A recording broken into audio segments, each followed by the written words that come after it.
palloni. Poggi pronto per la gara da 3. Pronto una sega. Secondo te chi vince, Leo? Mi sento il favorito. Mi sento il favoritissimo. Secondo me Maurizio tutta Guadagno, la pressione no. addosso. No, Maurizio Guadagno è troppo ciccione.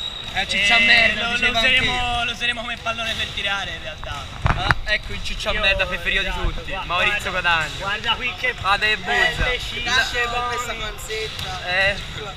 se sta a mangiato, Quest'estate c'è ancora i residui di fica nell'ombelico. Mamma mia. Andavo giù di patata, pensa.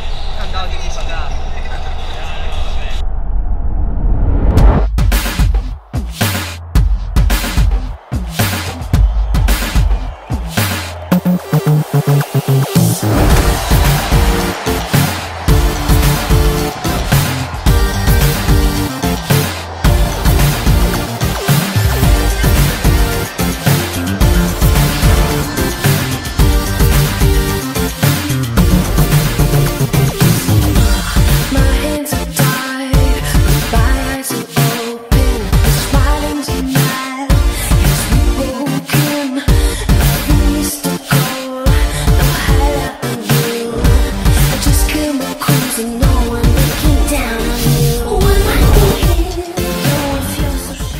Dice Giovanni Balli, in ciabatte, mamma mia.